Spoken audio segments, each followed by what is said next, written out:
Well, the state of Louisiana is planning to sue the Biden administration over its last-minute offshore drilling ban. And while it doesn't extend to their shores, it could have major implications for Louisiana's economy, because that is one of the top states in crude oil reserves and productions, and home to half the storage sites for our strategic petroleum reserves. So it's very important.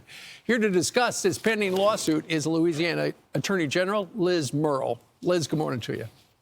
Good morning. How are you this morning? I'm doing okay, but, you know, I'm sure, and we heard from President Trump a couple of days ago, on the way out, Joe Biden's trying to stab him in the back when it comes to his plan to, on day one, drill, baby, drill.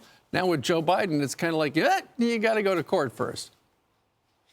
Well, it's kind of one last kick in the gut before he walks out the door. And we've been fighting these policies from the day he took office and started this assault on the oil and gas industry. And, you know, Louisiana certainly has been a leader in that fight, and I'll continue to do that. We just, you know, can't let this kind of action stand. Right. And Donald Trump has said that as soon as he takes office, he will, get rid of it. But it's not that easy because the way the Biden people put it in, it's pretty much law. That's why you're filing the lawsuit. So the lawsuit comes out, let's say next week.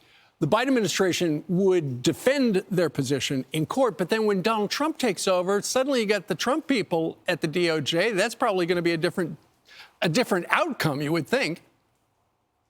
Well, you know, it is kind of interesting. I think there could be an interesting delegation problem with the way that Congress has handed this power over to the president, which he can exercise purely by executive order and then not have it challenged any other way. We certainly will ask and hope that Congress acts quickly to undo this, but we will litigate those issues and make sure that we're not just standing idly by waiting to see if Congress can do something. Right. Louisiana, as you know, has been in the news. It was just a week or so ago that there was that terrible Bourbon Street massacre. And I know you're calling for an investigation into what went wrong, because had those security barriers been up, it would have been completely different. What's the status of this?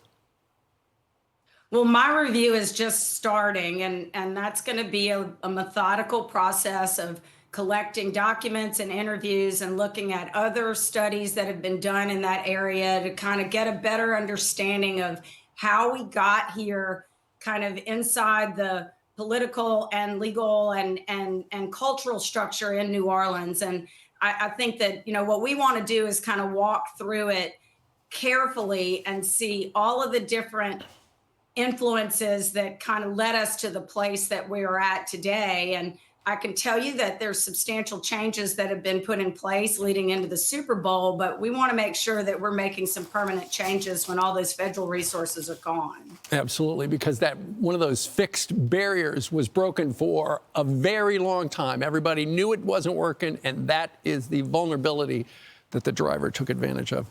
Liz Murrill, the Attorney General for the great state of Louisiana. Liz, thank you very much. Thanks so much for having me. You bet. I'm Steve Ducey. I'm Brian Kilmeade. And I'm Ainsley Earhart. And click here to subscribe to the Fox News YouTube page to catch our hottest interviews and most compelling analysis.